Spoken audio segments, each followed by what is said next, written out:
welcome back, everyone. Money Show would like to welcome David Melton. He's the founder and CEO of the Institute of Energy Management.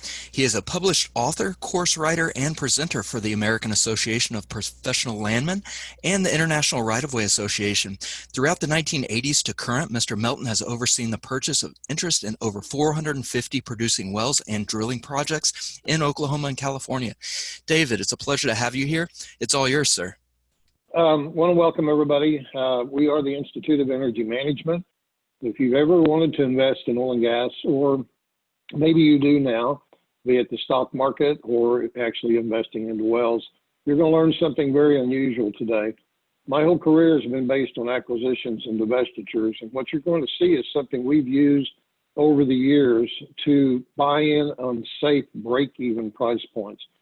There's a recent article I wrote for oilprice.com.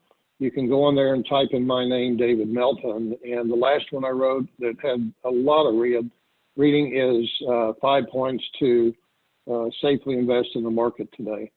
But what you're going to see is a brief synopsis of how we actually do this. It's going to be a good eye-opener for you, so pay attention. After this, we do have a webinar already on the website, I believe, that you can actually see this in action. Unfortunately, I don't have enough time to really get into how we do it. But it's very important. It's going to be a big eye-opener for you. People are always wanting to know, when should I invest, as you can see in the picture here. We've always invested when it's down, and the reason for that is we have very low break-even price points. Our company right now, we have projects in north central Texas where our break-even price points are under $5 a barrel, and our natural gas is 30 cents per 1,000 cubic feet. And when prices go down, drilling costs go down as well.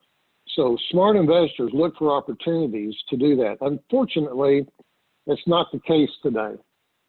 What you're going to see is this is a chart that was put out by the Federal Reserve Bank of Dallas in March of this year. You'll see here at the break-even price points are just under $50 across the country. Now, that's why you're seeing people in trouble. When April 20th came along, we'd never seen that before. But even now, today, June's prices are averaging about $37.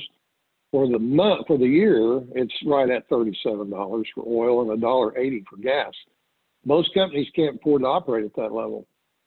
So this is going to be an eye-opener for you to actually see some statistical data, got tongue-tied, that actually shows why and how you can safely predict these things to come. Most people don't want to invest because they say, well, I want to wait till prices go back up. If you do make that mistake, and it is a mistake, you will lose money. The only time to invest really is when prices are down, because drilling costs go down. Our AFEs for our wells have dropped over 60% in the last 90 days. That, give you an example, if you had invested in a well or a project in 2019 when it was trading for around $65, how do you think you'd be doing today? So it's an eye-opener. And something to think about throughout this presentation is, what do you think a barrel of oil is actually worth today? And more importantly, when you say that, what did you base the answer on? It's actually been said that the best predictor of the future is the past, and that's what we rely on, is the past. Now, we're going to actually show you an example of what we're talking about. This is a project that we negotiated to buy in Midland, Texas, and you're going to see how this works. So for argument's sake, we're just going to say that this presentation has no geological issues, petroleum engineering issues.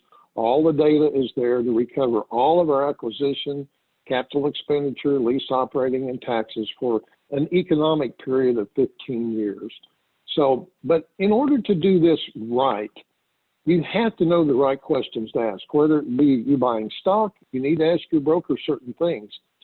Mainly, what are the price points that companies use to put a value on their property? That's key. You're going to see that here in a minute. What are their break-even price points? And more importantly, what value parameters do they use to get there? Are wells exploratory, or are they true undeveloped locations? The key is, though, what is the economic life of that well? And the key point to that is, how do you place a value on something that it's a declining asset? Most people are hung up on daily oil prices. All engineering reports use yearly average prices. And that's what we're going to discuss here. That's what you have to do. So you don't even pay attention to daily oil prices. They make good shop talk, but they're not reality. The biggest thing is break-even price points. And you can just watch the news, see all the oil companies that have been filing bankruptcy. They cannot service their debt. Their break-even points are way too high. So if you're going to invest, that's the key thing you need to find out. But the main thing, like I said, are the economic recoverable reserves.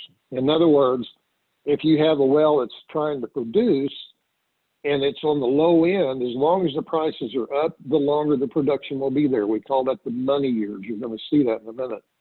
But if prices go down, you may have to shut in the well or not even produce it like we've seen so far this year. And also, too, as bottom hole pressures decline, where the production actually flattens out, if prices aren't there to support it over the years, then it's going to be prematurely plugged. And we saw this in the early 80s. When I first went into business in 1980, and my first job actually started in 1986 with an oil and gas company here in Oklahoma, and prices were selling around $15 a barrel. A lot of oil wells were making 10 barrels a day back then, but at $15, you can see here they weren't profitable. It cost more to operate than what they were, and unfortunately, a lot of wells were prematurely plugged back then. But if you look at 2015 through 2017, for example, when oil prices dropped 50% from 2014, that same 10 barrel a day well would be profitable.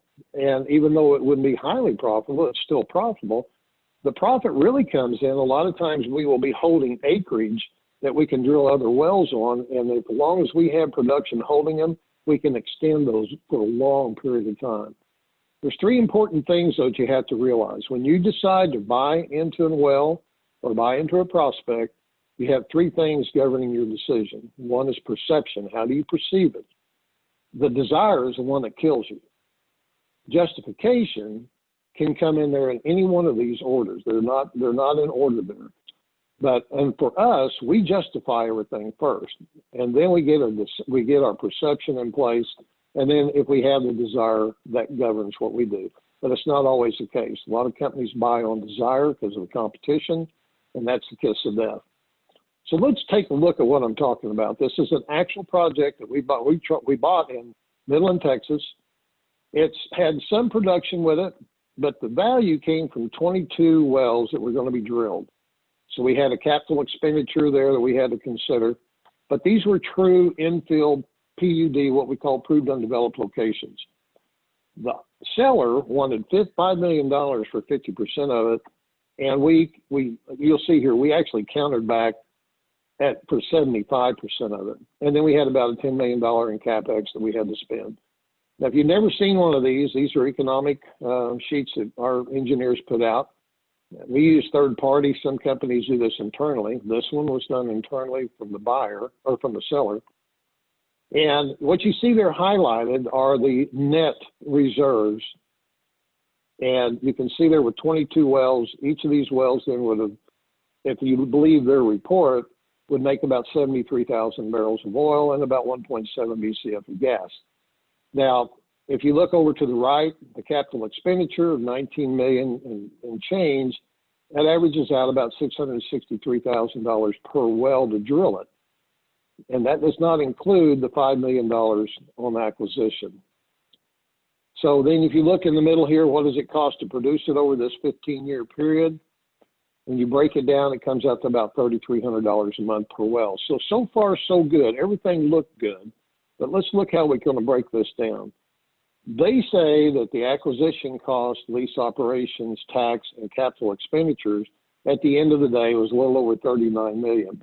We had done our homework before we got in, and our break-even points were right a little over $34 million. Now, oddly enough, the difference is their $5 million asking price. It just happened to be that. It doesn't always come out like that. But it was interesting when it actually came out like that. So these are the numbers that we're going to concentrate on. But let's break this down. There's our economic life. We've got 15 years. The next column is the gross production of oil and gas. Now, the economic life really comes into play in two areas, but mainly here. These are what they say is ultimate recoveries. Now, if prices are not up, you'll never see that. And unfortunately, some people put a value on that you may never see. Next, we have what we call our net oil and net gas production after we take the royalty out. But here's the interesting part. Most engineering companies use a formula called strip forward pricing. So they'll take a price at that particular moment in time when they actually create this, and then they escalate it over a certain many years, in this case 15. And they show that their average cost for that 15-year period would be $64.67 a barrel and $3.77 per 1,000 cubic feet. Now, if that were the case, then your gross profit would be a little over $117 million. We don't have any additional income, say like from liquids from the natural gas. Here's our lease operating expense, a little over 13, our production tax, a little over 6, and then our CapEx and investment of 19 million has to be deducted. That leaves a gross or net profit, basically. I call it gross because it's not reasonable to think that we're going to do that. But it's $78,500,000 is what after deducting all that. But then most people look at what we call a PW10. It's called a present worth. It's not truly a 10% discount. It's actually about a 44% discount. But that's where people start. And that's even a troublesome number there, and I'll show you why. Then the reports go on, if they still stay at $64 and $3 gas, that you're going to make on a discounted return rate 3-to-1, undiscounted 5-to-1, and then they have the different categories here that you can have for your discounted numbers from 5 all the way up to 60%. But let's look at this. Don't know when you got invested in oil and gas, or if you have or have not. Most people haven't been involved in oil and gas prior to 2000. So what they see here may be okay with them. They may think that $64.67 for an average over the next 15 years is achievable, and $3.77 gas is achievable. But you need to ask yourself, is that really realistic? And again, no matter if you say yes or you say no, what did you base your answer on? We do have this Evaluation Essentials course that the Institute has. It was originally designed for acquisition and divestiture departments of oil and gas companies, now has transcended into the investment world because this gives you an inside look at how oil companies actually place values.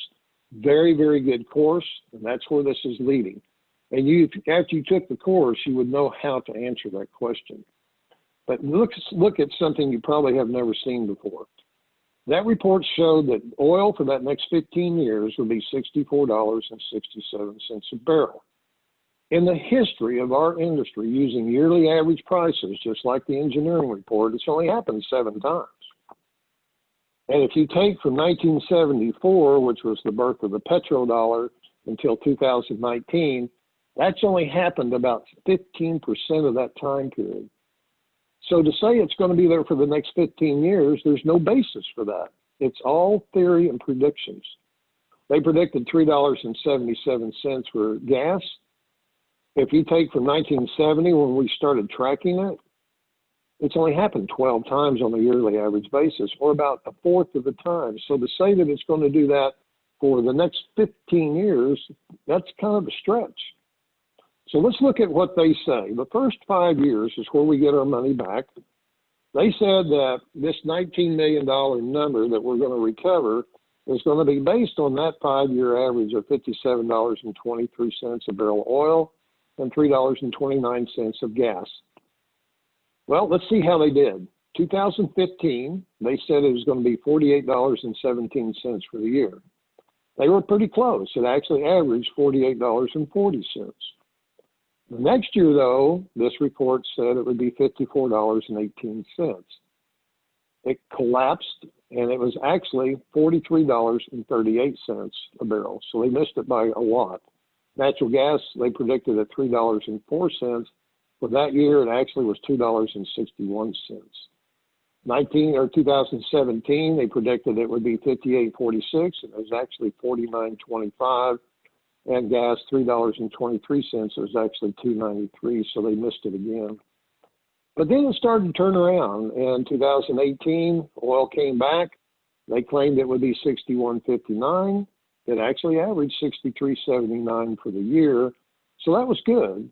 They predicted gas would be $3.38, and actually did $3.03, so they missed the mark a little bit. Then in 2019, it actually came up even higher. They said it would be 63.77. It was actually 67.92. So their predictions were okay.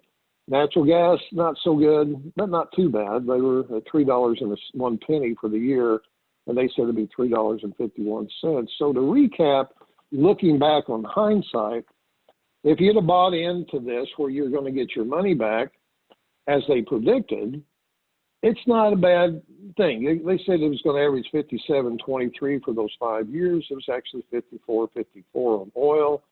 So you're pretty close. You're within 95% of that. And gas, again, $3.29, but it was $2.84. So far, so good. It still is a little high, but it's not too bad. Now comes the money years.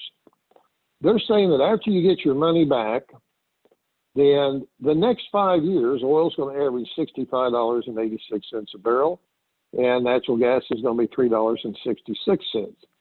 Yet to be determined. If you look at 2020, they're missing the mark almost 50 by 100. I mean, it is $37 so far for the year. There's no way we're going to get that mark. We don't even know what's coming in 2021. But if you think they're real, again, what do you base your answer on? And again, that's where the Valuation Essentials course is so enormously effective.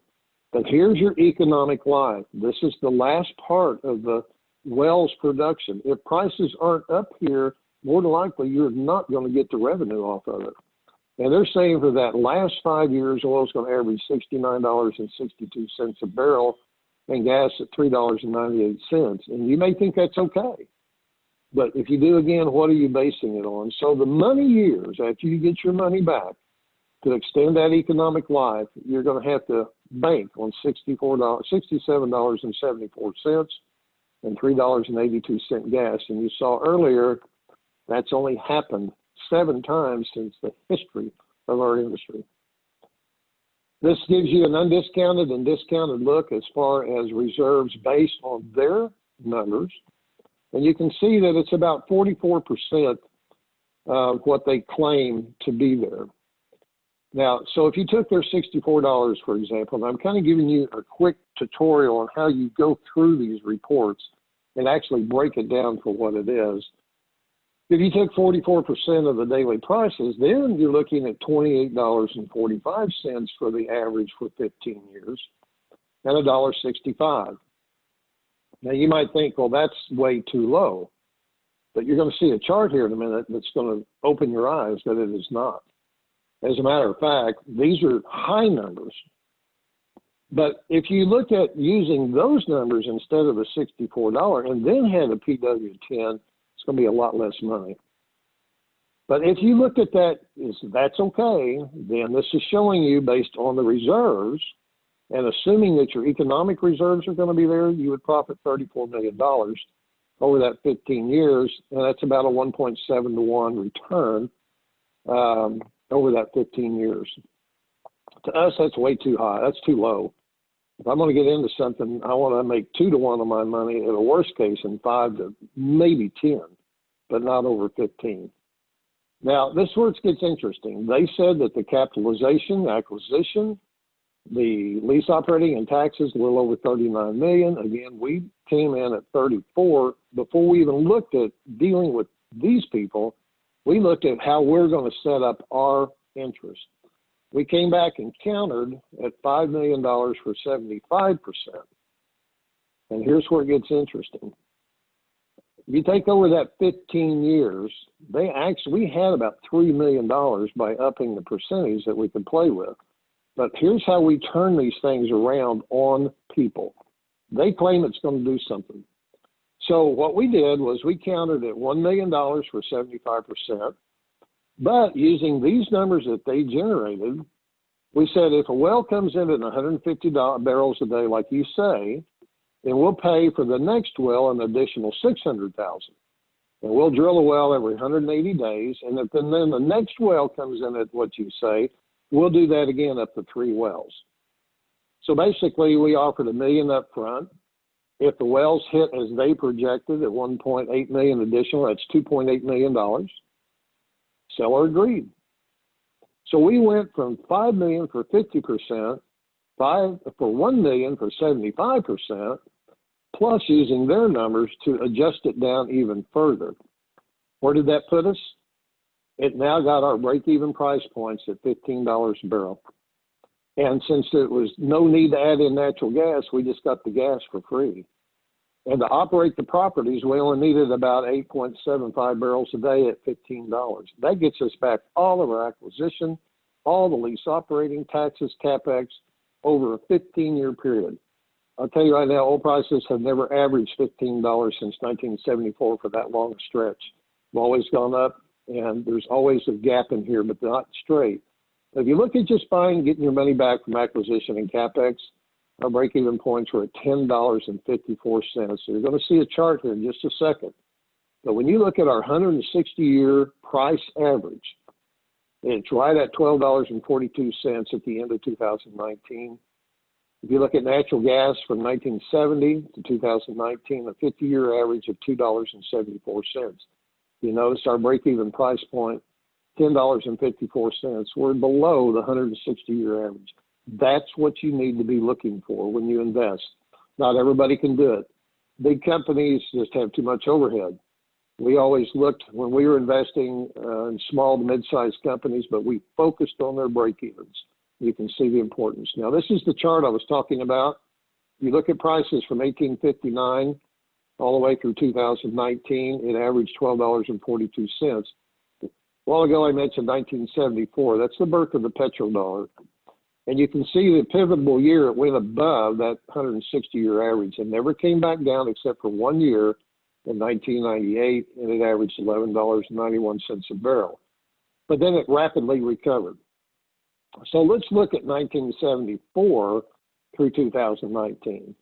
The average price for that time period was $36.39 a barrel. Not a bad thing to look at, but it certainly isn't anything I would invest in. But let's look at what the prices actually did. 65% of that time, they were below that number and right at $20 a barrel. That's why I said a while ago that number is significant. That's where my starting point is.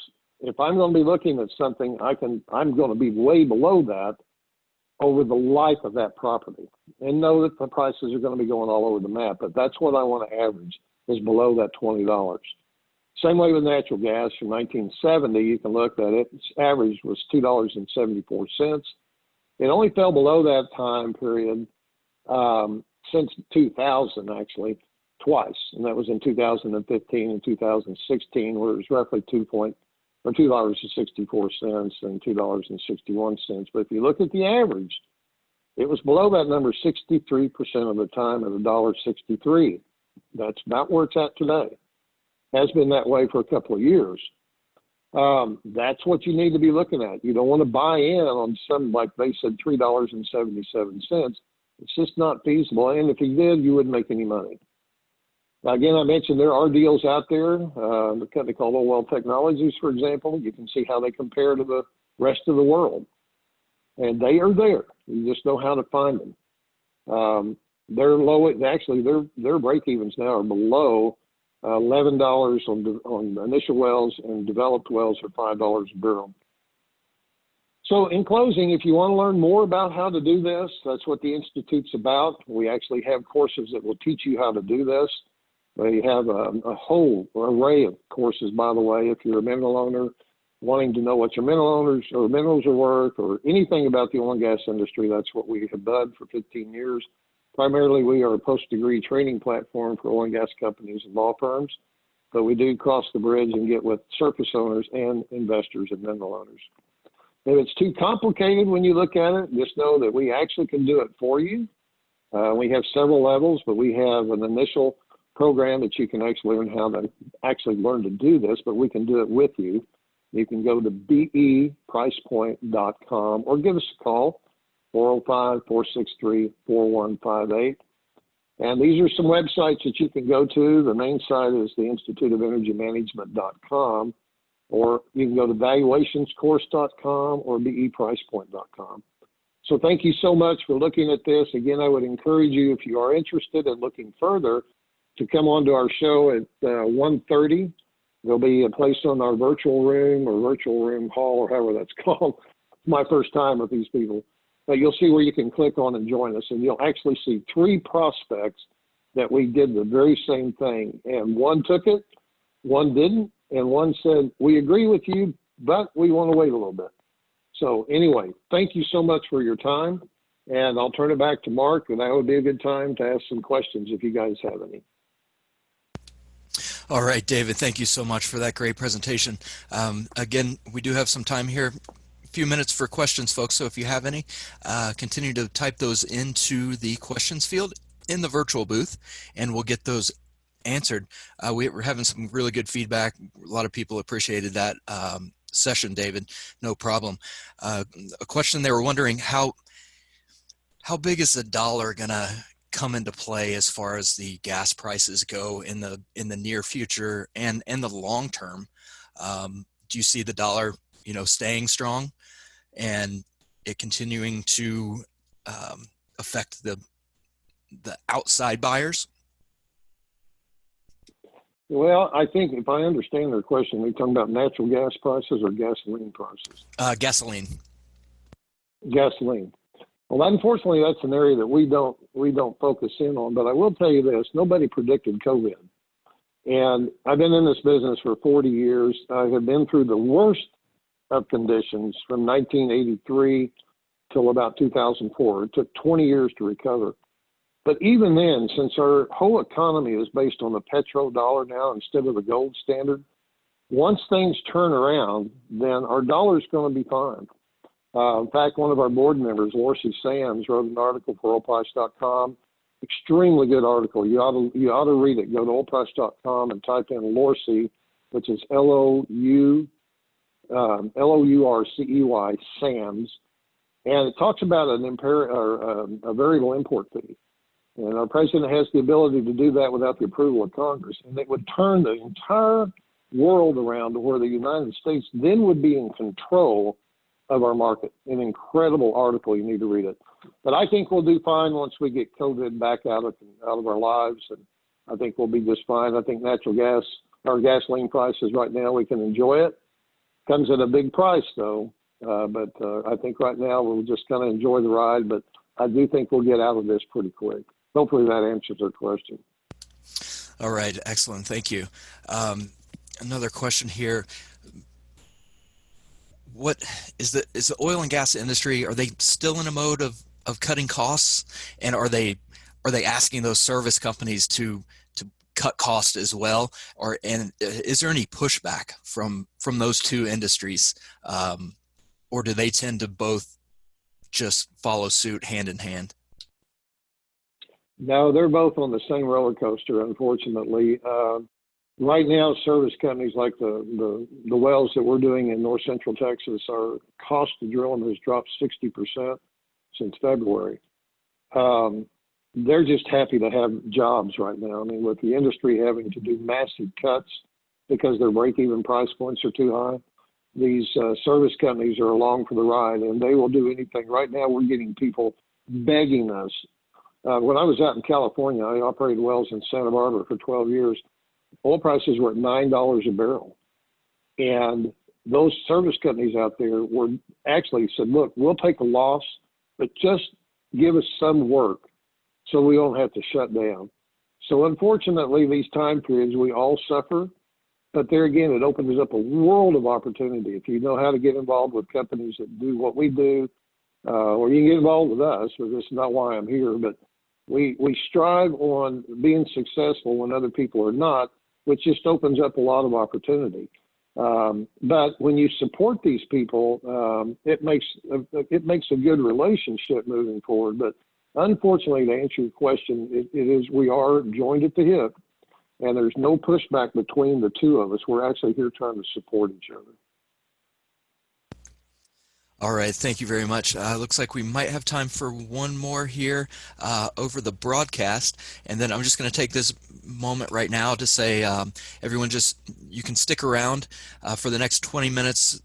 David will be able to answer questions in his virtual booth once this broadcast ends.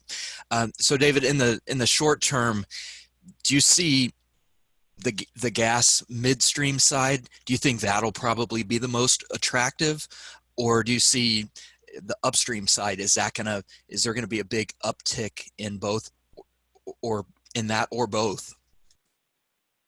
That's a good question. Actually, on our prospect in north central Texas is gas rich.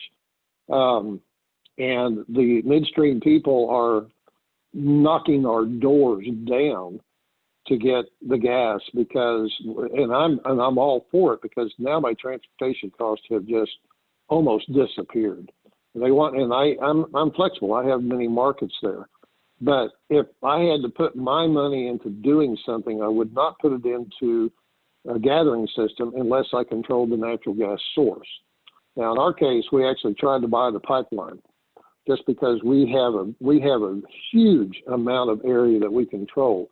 So being in charge of the natural gas production, right now, I would rather be on that boat and then support the midstream rather than the midstream side, hoping that right now companies like us, which, by the way, we're just one of few that are actively still doing this, it puts them at risk.